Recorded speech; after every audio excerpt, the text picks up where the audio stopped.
Hello and welcome back to our Zero to Hero Norland challenge. And in the last episode, we actually joined over with Vasna over here, and we are now a part of their alliance. Now, hopefully we don't get kicked out of this alliance like we did the last time. But Ugrad and Gorno have actually come together and created their own kingdom, and this actually makes them a relatively big threat. Another issue is that Vasna keeps getting their villages burnt, so they are not doing so well on the production. Kriege and Siva, however, are quietly just kind of building their own forces down here, and they're doing rather well with that. So hopefully that's enough to kind of make this whole alliance stick together, and in doing so, we should be able to expand slowly. I think the main thing is we have to hope Vasna will actually take Gorno into this alliance, but that's going to probably take some time.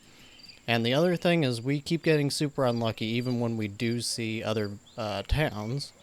None of them are buying meat, so we just keep stacking up this meat. I actually thought that by having these pig farms, we would dominate economically, but that hasn't happened. So the only thing we can do is keep waiting for the caravan, and hopefully keep selling meat that way. And that's basically all we can really do. But we can only sell on average about 10 a day because of the consumption.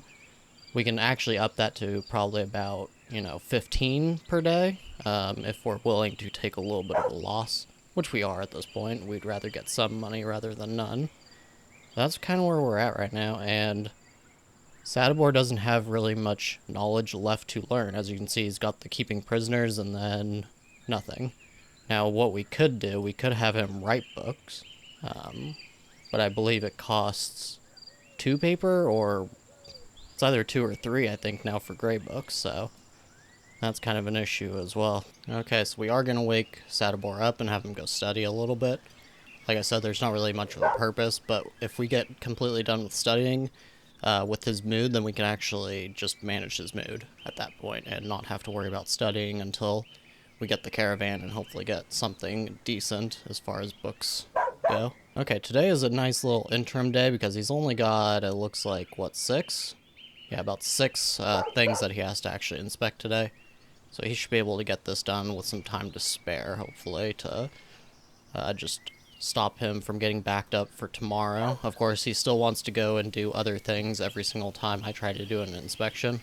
He wants to, eat. Actually, I need to see. We still haven't banned from drinking alcohol. We can probably disable that. It'll take some time, I think, for the servants to actually stock the hall with moonshine anyways.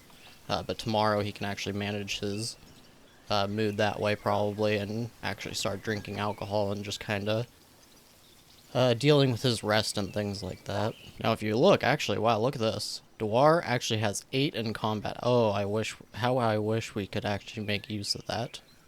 But because of the way that I want to do this challenge, I don't actually want to use Dwar for anything where he is better than Sadibor, because it just feels kind of like cheating. The whole point of this was to have Sadibor go from being a complete 0 to actually being a hero, so we're probably not going to make use of that, but I wish we could. Okay, this may actually be the single worst prophecy that we could get. The numerous sins of your subjects upset Mother Sophia, and soon she will pour her sorrow upon your heads. For 5 days, every resident of your city may contract a deadly disease with a 10% chance per day. Smallpox can be treated with medical salve, which we're not going to be able to use, but it may lead to blindness and terrible scars. This is going to absolutely probably decimate us. Hopefully we can survive it. Now, due to how much they are producing on moonshine, they've actually finished this order entirely. So we're going to upgrade this to 300 in total, so that they still continue to brew at least some. Of course, we have a good amount of rutabaga as well, when you account for how much is being harvested right now. Okay, so today was a pretty efficient day, as you can see. We had about 10 different inspections done today, and that's probably one of our most efficient days in quite a while. Now, we do have things like rutabaga fields, and I don't think it's these 3, because I think we did these 3 today, or we did 2 of them today. So it's probably going to be the ones down here, which is a little unfortunate, because after that he has to go to the pig farms, and then he has to go to the brewery, so he's going to be, doing kind of a line like this, and then over to here, and then he's going to go over here, so I would be surprised if we actually get more than 7 done tomorrow, but we'll have to see. At least we did get the trader, though. Okay, and so here we are at the trader, and we're going to, of course, as we have been doing, we're going to sell some excess meat. We're actually probably going to sell as much as maybe 30 over the normal market value. We're going to try to get it to be above 5 gold apiece. So it looks like just under that 30, probably about 20 extra. That gets us to where we're only having to give away 600 gold for taxes. Now that is pretty awful, but we're gonna have to see if we can't manage this somehow. We need those tools, so we can't get rid of that, but we can get rid of excess wood, of course. Now we're gonna probably bring this down to 2. Let's see how many that's gonna take us. And okay. Wow, look at that. Okay, this mostly pays for everything, so that's pretty good. Now we can get rid of the cooking meat and the mine. Now look, oh my goodness, and we are still sending money. In fact, wow, this guy has a 15 combat skill. This guy has a 12 combat skill. Man, if he wasn't... Oh, but this is Caden, and these are... Okay, we can't actually do that then. So we'll get a whole 150... A whopping 152 gold. Oh my... Wow, we are making bank now, guys. Now the paper actually has a pretty good price increase right now. I'm not sure if we want to sell it. I think we're going to have to. I think we're just going to have to get rid of it. Alright, so we'll do that. The tools, I think we want to keep. Well, no, because as I said, we don't actually want to build the Chancellery right now, so I did say that I probably would end up selling these. So for another 148, I think we kind of have to do that. Now, one thing that I think is going to make a huge difference for us here. Let's see. First, I want to make sure there's nothing else that might be useful, and I don't think there really is. I mean, bow proficiency could be good to just kind of have something for defense, but this is what I think it's going to be for us. Mace stun. If we get mace stun... Actually, let me make sure that I haven't already done that, because it is my favorite book, and I feel like I probably would have. No, okay. So we are going to grab that. Mace stun. And that is 300 gold, so we will be back down to about 400. We may even want to sell just a few more extra pieces of meat here, just to make a little bit of extra money back. This is going to really, really hurt us for the future, probably. Let's see. How many should we get rid of? I don't even think we should, honestly. Yeah, we're already kind of hurting on the market saturation here. We'll just have to deal with it. I may even grab a few of these maces. Okay, that's probably the best we can do for now. And this gives Sadibor something else to actually read as well. Now, he is seriously ill, but that's just the rutabaga fever, so he should be absolutely fine. Now, as you can see, we also have burned some of our peasants. Some of them are despairing, but we still have the 5 unemployed and 5 homeless, so hopefully those 5 will actually leave, and then we'll have a pretty much perfectly balanced populace. Everybody will have things to do, places to live, and Sadibor should be able to handle most of the stuff. I just think it's going to be difficult because he won't really be able to go anywhere. So hopefully we won't have to send him to do anything. The only thing I can think of that we might need to do is start a trade route if we actually end up finding one, but that seems out of the cards for now since we don't have paper anyways. Okay, now he did finish the keeping prisoners, so it all comes down to this mace stun book. Oh wow, look at that. It would take 9 paper to actually write a book on this. Is it 6 for these then? Yes, and it's 3 for these. So that's not even really worth it anymore. I mean, 3 paper, that's going to cost us, what, if we were to buy it straight up, it would be 93 gold for that.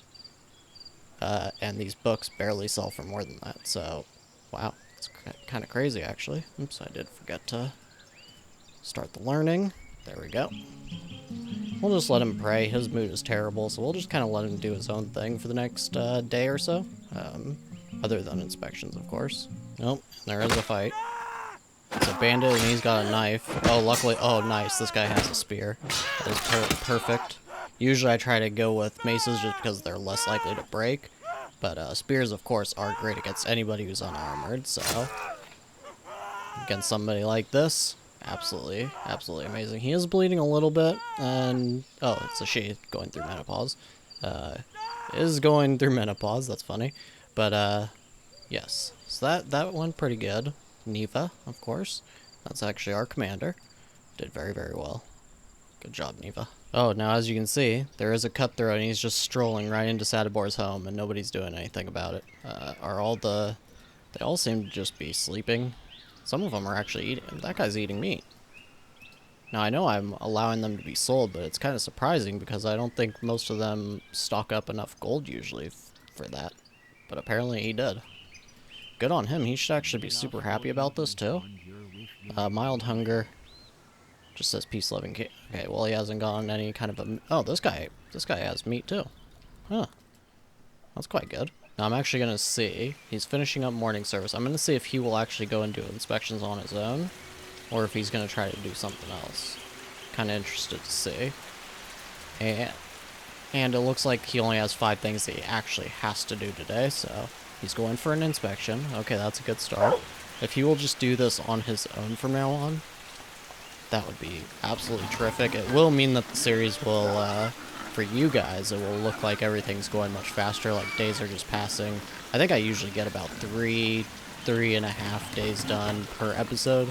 That will start to increase if he will actually just take care of inspections by himself, and it seems like he's going to do that. That would be great.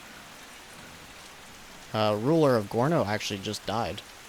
Oh, and we have a good relationship with them. I wonder if that means... Oh, it looks like Vasna and Gorno actually don't like each other. In case you don't know this, you can actually just click on a city and you can actually see. So, like, for some reason, they don't like each other at all, even though they're suzerain and vassal. Vasna doesn't like Gorno very much either. Siva and Kriege are enemies. And Gorno actually likes us, as you can see. So you can see the thumbs up. So that's like, when you click on them, it shows what other people think of that city that you're clicking on. Now, another issue here is Ugrad is actually going to attack Wormwood. If they were going to attack one, I actually think Wormwood is the best for us. We basically just sell the herbs, and otherwise we've been stocking them up because we don't have the alchemy lab, right? We have not gone it yet. Yeah, I don't think I've seen the book for it at all. We do have the training ground that I should probably place, but we don't yet have enough iron, but we will pretty soon. So actually, I'm glad I just looked at that, because this would be great too. Be able to start training our warriors. We can actually just get rid of this barracks for now. We can always move the training ground later. So we will probably go ahead and place this here if it will let us, and it will. Okay. And this... looks like we're wasting one little slot there, but that's okay. So we won't disable that, but we will set it to build first. And we can actually put Sadabor on the scaffolding now as well. That uses up 3 workers. I think we will probably just put it down to 1 worker. Yeah, I think we'll do that. Now I'm going to be hyper paying attention to Wormwood for when they go to attack it. But as you can see, they have 24 soldiers, and it looks like 9 of them are going to defend Gorno right now. Reinforcements for Gorno. So, not too sure. They may end up canceling this attack. I hope they do. Because if they attack that, I don't see any way that we can actually defend it right now. Now, once this training ground gets done, I actually think we're going to have to disable the scaffolding. It just seems like there's way, way too much going on. We may even get rid of another Rutabaga field, just to give Sadabor, because this one is really far away. I mean, these are all pretty far away, but at least these ones are a little closer to his house. But overall, it's just like going from the mine over to here is absolutely insane on the walking time. But we may end up doing getting rid of the scaffolding or just disabling it so that Sadabor can actually handle the training ground, which is going to be an issue for him right now. Now, he did stop inspections and go to eat. We'll have him cancel that. His mood's good enough. But another thing we're going to want to do once we stock up a little bit more iron, we need 7 more here for the training ground. There's actually 15 that they've already mined. but we're going to want to create even more peasant houses, because the more chances for loyalists that we have, the better right now. Because at least, even if Sadibor is taking a long time to do his inspections, if at least we have that 30% production boost for all of the loyalists that we have, that would be absolutely terrific for us. So as you can see, they actually sent a couple of those swordsmen and a whole bunch of their mace users. So I don't know if this is still accurate, but I mean, they have a ton of swordsmen, which is actually kind of ridiculous. It looks like they've still got 6 of them in the garrison. That is rough. If this is the squad that they send to attack us, I don't know if we can do that. I really don't. I think one of our warriors actually just abandoned the city too. It might have been a good one. I don't think so. That guy can't move. I think that's from his rutabaga sickness. Okay, and some of you might be thinking about yelling at me in the comments. I did totally forget to sell my moonshine. We do have an overabundance of it right now, and that actually would have been great to be able to sell, just to get a little bit more money, but honestly, it's not even that big of a deal, because the thing with moonshine is that we have a lot of it, and then if we sell a bunch of it, we could end up having everybody drink what we have left, and then we would actually be having everybody be upset about not having anything to drink. So it's not the worst thing that we didn't sell it, and we can sell this over time. It's only a daily consumption of 24, so that's one of those things where we will definitely be outproducing the amount that we could sell anyways. Okay, well, as of now, Ugrad still is not attacking our village here. This camp of forest bandits is now up to 6. I don't think we could actually take this out without losing a bunch of people. This one is still 8. They're probably going to attack us soon. This one down here is also at 6, and this one is at 2. We could actually attack this one just to make Gorno like us even more. And more than that, get the 50 gold and get a couple of, hopefully, prisoners. That may actually be a good idea to do. Otherwise, our warriors are just kind of sitting around not doing a lot. These ones are actually all unable to move because of the rutabaga fever. So we may end up doing that. But this is probably going to be where we call it for today. Sadibor got done with what? 1, 2, 3, 4, 5, 6, 7, 8. Actually, that's not a bad day. I thought this was going to be an inefficient day, but as you can see, it actually turned out not so bad. So hopefully we can start to deal with our gold. It's depleting. It's depleting fast. We lost a warrior as well. I believe he just abandoned. Let's say deserted? No. Okay, maybe he died against that bandit from before. Not too sure there. Now, hopefully these cutthroats will finally get dealt with now that we have the scaffolding, even though that'll probably be temporary. But otherwise, that's going to have to be it. We are still doing decently on the iron mine. We've mined about 50 now. I said we would wait for 50, but I'm going to wait until we've stockpiled 50 after we build the peasant houses and the training grounds. So, I thank you very much for watching, and I'll see you next time.